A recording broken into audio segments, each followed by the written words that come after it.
Apa hubungannya dengan tugas Menpora? Ini biar bisa kasus ini kita naikkan lagi, gitu loh. Kita buat laporan ke KPK. Kita buat laporan KPK aja sekalian, gitu loh. Bukan berarti gugatan perdata dari Kemenpora dicabut langsung selesai. Barang itu dikembalikan nggak?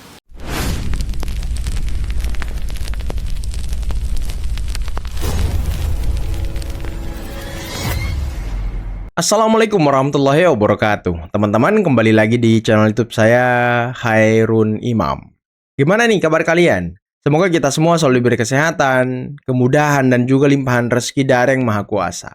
Kalau kita perhatikan, Polda Metro Jaya ini kok sangat lambat menangani kasus ijazah Pak Jokowi. Sekarang sudah tanggal 10 loh, berarti sudah seminggu lebih sejak Kombes Pol Iman Imanuddin, Dirkrimum Polda Metro Jaya memberi kabar bahwa berkas perkara dari Roy Suryo dan juga Tifa tidak butuh perbaikan lagi. Kalau terjemahan dari para pakar hukum, berarti ini sudah P21 dan berkas sudah lengkap. Tinggal pelimpahan tahap kedua. Nah, kapan pelimpahannya ini? Kapan Roy Suryo beserta barang buktinya dilimpahkan ke kejaksaan? Kapan mereka ini ditahan? Ini yang penting. Karena kalau kita perhatikan Roy Suryo hampir setiap hari mengulang perbuatannya, perbuatan pidananya, dan orang ini kan residipis, teman-teman. Sudah pernah ditahan dengan kasus yang sama. Harusnya Polda Metro segera menahannya. Ataukah kabar bahwa ada orang besar di balik ini semua memang benar adanya? Ada yang berusaha untuk menghambat kasus ini agar tidak sampai ke pengadilan, dan ada yang berusaha memanfaatkan kasus ini untuk kepentingan-kepentingan tertentu. Aduh, ini konyol nih. Nah, selain itu teman-teman, ini ada informasi yang tidak kalah mengejutkannya, bahwa kasus panci dari Roy Suryo konon kabarnya akan dibawa kembali ke KPK. Wah, benarkah demikian? Nanti kita simak videonya. Tapi sebelum kita mulai, jangan lupa like, subscribe, dan share. Dan tanpa perlu berlama-lama lagi, mari kita mulai videonya berikut ini. Apabila P21 terjadi, lalu kemudian terjadilah persidangan ya. Jadi ini tuh bola dilempar sama Polda Metro Jaya ke kejaksaan. Lalu kemudian persidangan. Apa yang terjadi? Nomor satu. Apa tuh? Saya mau sampaikan kepada pihak Pak Joko Widodo.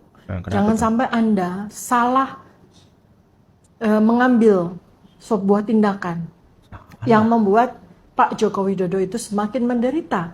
Karena kita semua tahu beliau saat ini mengalami sakit yang sangat serius, yaitu penyakit autoimun ya, yang sistemik ya, karena kita lihat kan bukan hanya sekedar kulit wajah, kulit badan, tapi juga mengalami kerusakan juga pada persendian, sehingga beliau jalan itu makin lama makin tertatih-tatih, suara juga makin lama makin liris ya. Saya sebagai dokter sangat beribah hati dengan keadaan Pak Joko Widodo, apalagi kalau persidangan dimulai. Karena nomor satu, yang akan saya kejar, saya sebagai tersangka itu punya hak untuk menanyakan, untuk meminta pengadilan. Aduh Tifa nggak usah kau ibah hati lah, apalah, kasihan lah, nggak butuh Tifa, nggak perlu. Pak Jokowi itu ya sudah siap lahir batin hadir di pengadilan. Dan lagian, Pak Jokowi itu sudah sembuh, sudah sehat, alhamdulillah. Kita doakan semoga Pak Jokowi selalu bugar. Jadi apa yang kau sebutkan tadi itu sudah tidak ada. Kau mungkin kudet juga ya, kurang update. Kau coba lihat sekarang perawakan Pak Jokowi sudah kembali normal, nggak ada lagi yang aneh, Tifa. Jadi santai aja kau. Kau siap-siap aja di pengadilan. Jangan berusaha untuk ngemis-ngemis elegan. Nggak usah, Tifa, nggak usah ya. Jadi kau siapkan diri, siapkan mental. Kau yang harus siapkan mental, karena ya kalau kau dibully, ya bisa saja Anda terkena gangguan mental. Bisa saja loh ya. Karena kan kita nggak tahu sekuat apa mental seseorang, teman-teman. Siapapun penyembah Jokowi, penjilat rezim Jokowi, ya kan, akan dihinakan sama Allah. Lambat pasti akan dihinakan. Gus, Kiai, Ustadz, Habib, politikus, ya kan, apalagi profesor, doktor, dosen, semua akan dihinakan sama Allah. Dan sudah banyak yang dihinakan. Dihinakan? Dasarnya apa kau bilang begitu dihinakan? Emang kau ini Tuhan? Emang kau ini nabi, ha? Bisa-bisanya kau bisa menyimpulkan orang yang dekat dengan Pak Jokowi dihinakan. siapa yang dihinakan? Justru kalau saya lihat, Anda-Anda ini semua yang semakin terpuruk, yang semakin hancur kehidupannya. Pak Jokowi kalau kita lihat apa? Rumahnya makin ramai, orang-orang makin datang ke sana untuk berkunjung. Tidak orang tua, tidak anak muda, semuanya bergembira di depan rumah Pak Jokowi. Jadi siapa yang dihinakan? Anda ini mantan narapidana loh, mantan napi loh. Kok bisa-bisa aja bilang kita ini semua dihinakan? Aduh. Inilah ya orang-orang yang selalu ingin melangkahi kehendak Tuhan. Bahaya. Gelar-gelaran Gusnya lagi. Aduh. Sugik. Bukan strategi politik. Bro Uki bongkar alasan PDIP serang Jokowi siang malam. Disebut gagal ya, mengawinkan dalam tanda kutip Pak Prabowo dengan Pak Ganjar. Ya. Pak Jokowi kemudian dengan banyak sekali pertimbangan kemudian memilih untuk mendukung Pak Prabowo. Iya. Dan semenjak saat itu terjadi, ya, kalau ini hanya soal elektoral, nggak mungkin siang malam PDIP nyerang Pak Jokowi terus. Gitu. Ini soal kemarahan, ini soal kebencian. Jadi PDIP marah, ya, PDIP benci sekali dengan Pak Jokowi. Sehingga pada saat itu siang dan malam itu hanya ngomongin Pak Jokowi, hanya Fafifu Fevo soal anak haram konstitusi, hanya bilang begini begitu, yang menunjukkan mereka itu marah sekali, mereka itu benci sekali dengan Pak Jokowi. Dan ini bukan tactical. Kenapa gue bilang bukan tactical? Karena kalau ini adalah sebuah strategi, mereka pastinya tahu, karena mereka kan politisi ulung ya. PDIP itu ya, mereka pastinya tahu, mereka pastinya tahu lah bahwa ini counterproductive, bahwa ini akan meruntuhkan elektabilitas Pak Ganjar, karena pendukung Pak Ganjar dengan pendukung Pak Jokowi itu beririsan banget, ya kan? Menghajar Pak Jokowi habis-habisan secara terbuka itu akan membuat irisan-irisan tersebut kemudian tercerai-berai, dan yang paling dirugikan di sini adalah Pak Ganjar itu sendiri. Betul. Jadi menurut saya ya pada saat itu di situ udah mulai nampak kebenciannya. Dan kebencian itu terpelihara sampai dengan sekarang. Berarti jadi, tahunan ya? Iya, tahunan. Kebencian tahunan ya? Iya, itu adalah kebencian terpelihara. Dan saat ini kalau kita melihat polanya juga masih sama kok. Apapun yang dilakukan oleh Pak Jokowi, salah ya? Di mata selalu mereka. salah, ya selalu salah di mata. Aduh, gimana ya teman-teman ya? Ya bukan kalau memang sih, tapi ya pendukung-pendukung Pak Jokowi ini kan banyak juga dari anggota-anggota Banteng. Nah makanya Banteng ini sedang ketakutan ketika Pak Jokowi turun ke daerah-daerah berkunjung di tengah-tengah masyarakat. Nanti kader-kader Banteng di bawah ini di akar rumput makin tercerai-berai, makin banyak yang lari ke Pak Jokowi, makin banyak yang masuk ke PSI. Nah ini yang mereka takutkan sebenarnya teman-teman. Takut ditinggalkan oleh kader-kadernya. Nah nanti kita lihat bagaimana ketika Pak Jokowi turun ke lapangan. Apakah nanti kader-kader Banteng yang masih loyal kepada Pak Jokowi akan berpisah dengan Banteng dan gabung ke PSI? Nah ini yang akan kita lihat dan tunggu ya. Saudara Roy Suryo adalah mantan narapidana yang notabene melakukan tindak pidana berulang dengan kasus sejenis. Kasus sejenis itu apa? Ini sore ini udah sangat sore, memang sengaja karena sore-sore itu lebih bagus kalau ada penahanan nanti kan. Jadi harus sore, biasanya seperti itu. Nah hari ini kami datang untuk menghadap penyidik atau pimpinan penyidik untuk menanyakan. Yang pertama adalah menanyakan kapan ini dilakukan tahap 2, ya itu yang paling pertama. Yang kedua adalah memberikan surat. Ini tim gabungan yang ada tim Merah Putih yang saya perkenalkan dulu, ada Pak Suwadi dari THMP, adalah kuasa dari para pelapor juga. Salah satu pelapor, Pak Boy juga adalah kuasa dari salah satu pelapor, dan semua adalah kuasa dari para pelapor dari Bapak Insinyur Joko Widodo. Ya itu yang pertama, maksud dari persatuan sudah pasti ya. Nah, dan saya ingin sampaikan adalah hari ini kita akan membawa surat permohonan tahap 2 di mana tahap 2 ini kami mohonkan untuk dilakukan penahanan.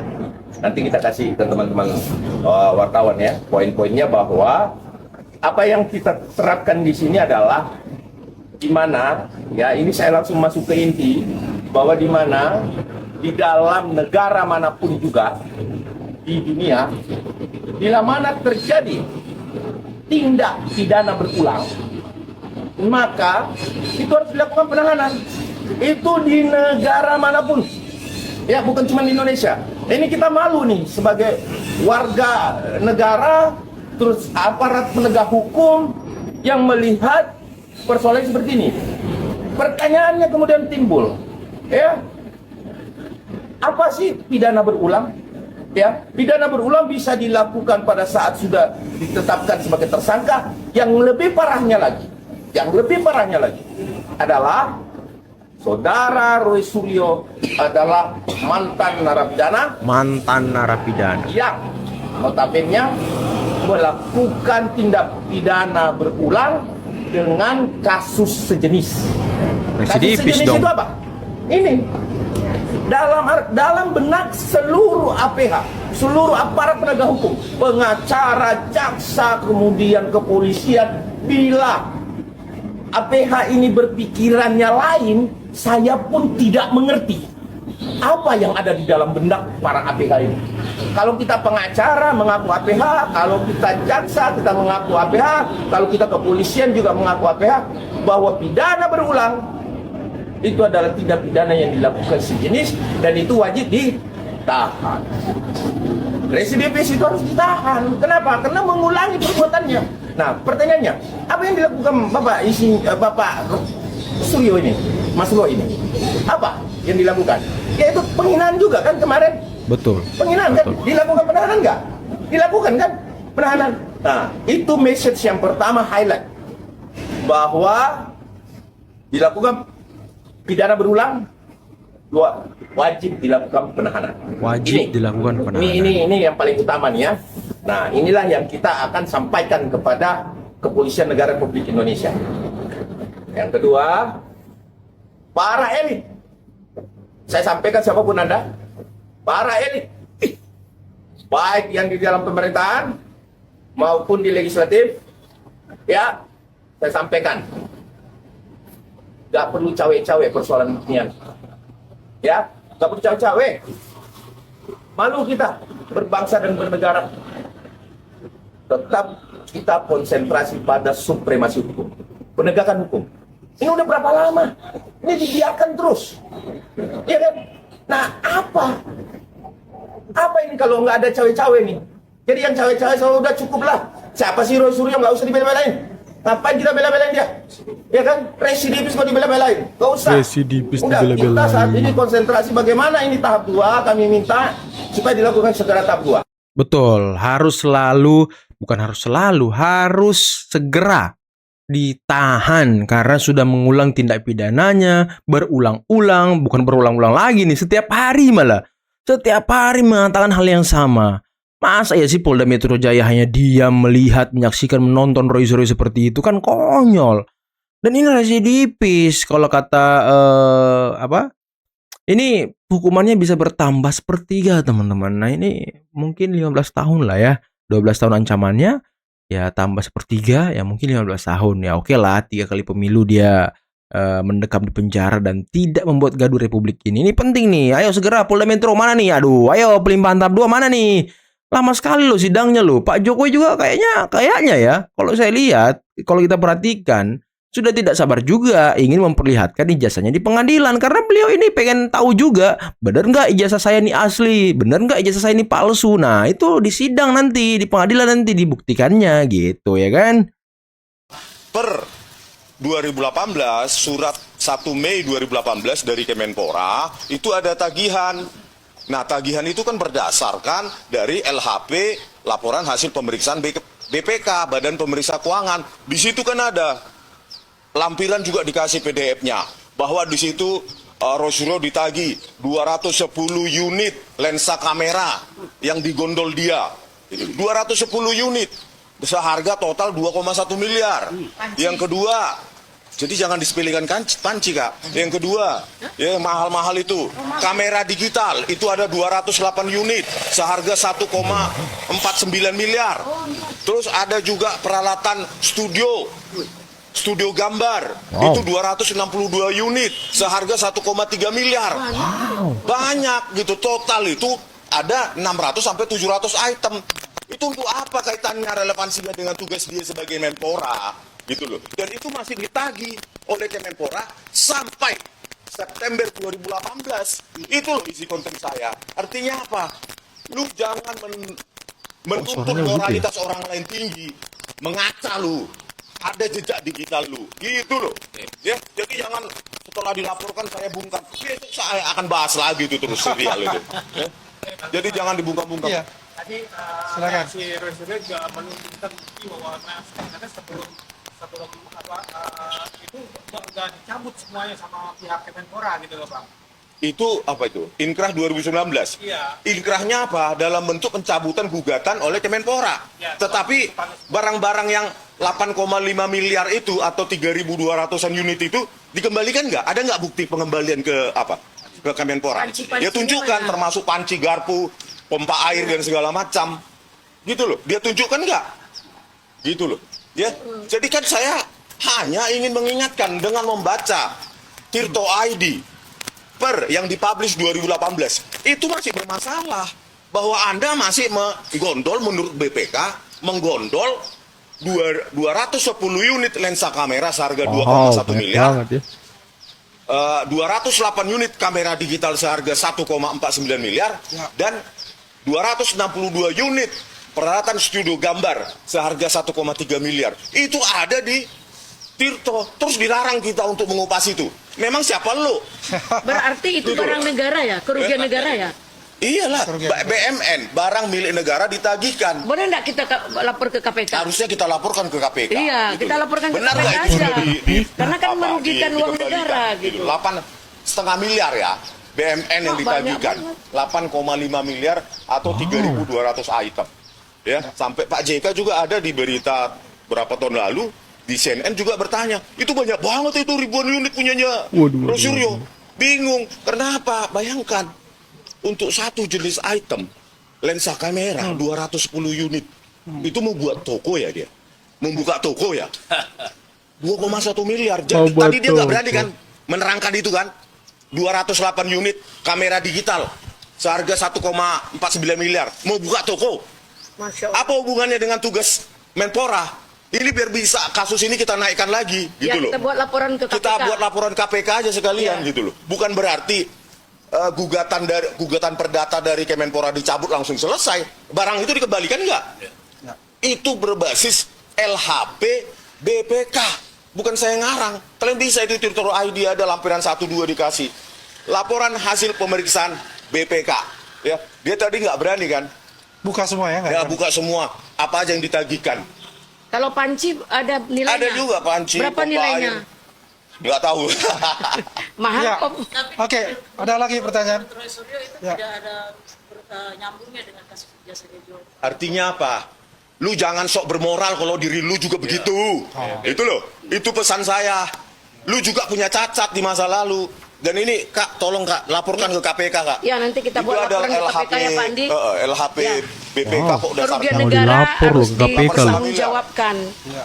Nanti kita lapor ke KPK. Jadi jangan di undertone seolah-olah yang dia bawa pulang di gondol itu cuma panci. Ya, panci. Jadi kita lihat ya bahwasanya ijazah memang ijazah, tapi kan juga pesan moralnya itu adalah sebelum kita menuduh seseorang, kita harus bercermin untuk diri kita juga untuk itu. Nah, itulah tadi teman-teman beberapa video yang bisa kita simak, yang bisa kita saksikan pada kesempatan kali ini. Dan waduh, luar biasa ya.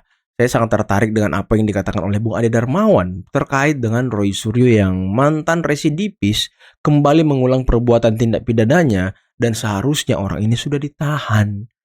Tapi kok sampai saat ini Polda masih diam aja, apalagi setelah Roy Suryo jadi tersangka, tidak ada itikat baik. Dia terus mengulang tuduhannya, terus mengulang perbuatannya, mungkin pencemar nama baik terhadap Pak Jokowi itu terus dia ulang di televisi, di podcast, dimanapun itu. Nah, Kok Polda tidak menahan sekarang? Apalagi kemarin sudah dia katakan tidak ada lagi perbaikan berkas. Artinya sudah lengkap, tinggal pelimpahan barang bukti dan juga tersangka. Pertanyaan besarnya, kenapa sampai sekarang belum dilimpahkan berkasnya? Berkasnya lagi, tersangkanya sama barang buktinya. Kenapa? Apakah kata Bung Adi Darmawan tadi ada orang besar yang mengintervensi ini benar adanya? Karena saya makin curiga nih teman-teman. Jujur ya, saya makin curiga. Kalau kalian perhatikan, sekarang itu kondisi bangsa kita sedang diobok-obok oleh negara lain. Sedang berusaha untuk diadu domba oleh negara lain. Nah, kemarin muncul petisi atau muncul ancaman dari para mahasiswa akan melaksanakan aksi demo besar-besaran seperti tahun 98. Dan pemerintah diminta untuk segera memperbaiki kondisi ekonomi dan menguatkan nilai tukar rupiah terhadap dolar. Serta IHSG, indeks saham gabungan. Indeks itulah teman-teman pokoknya ya.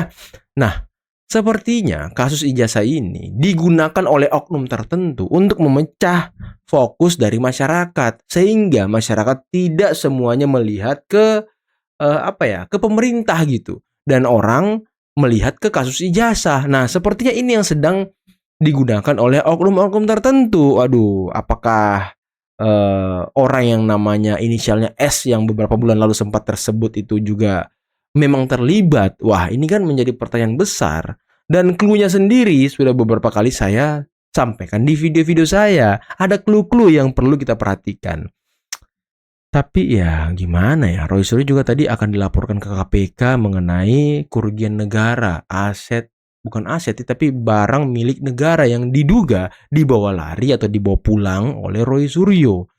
Ya, tapi kalau kita dengarkan penjelasan Roy Suryo kan katanya itu sudah selesai kasusnya, sudah tutup. Tapi tadi Rismon menegaskan kembali bahwa kasus ini bisa dibawa kembali ke KPK bersama dengan Ibu Eli Danetti. Tadi Ibu Eli juga sempat celetuk tuh kalau kasus ini harusnya kita laporkan kembali ke KPK. Waduh, kalau ini dilaporkan ke KPK, gimana nasib Roy Suryo ya? Udah ditahan sama kejaksaan nantinya, masuk sidang, disidik lagi sama KPK. Waduh, double jadinya teman-teman, double. Tapi ya udahlah. Kita tunggu aja lah gimana nih Polda nih. Ayolah segera usut, selesaikan kasus ini. Selesaikan segera, limpahkan segera barang bukti dan juga tersangkanya. Tahan Roy Suryo, penjarakan Roy Suryo dulu nih. Penting nih. Oke, mungkin cukup sekian dulu video kali ini. Jangan lupa like, subscribe dan share videonya. Akhir kata, billahi taufiq wal hidayah. Assalamualaikum warahmatullahi wabarakatuh. Bye bye.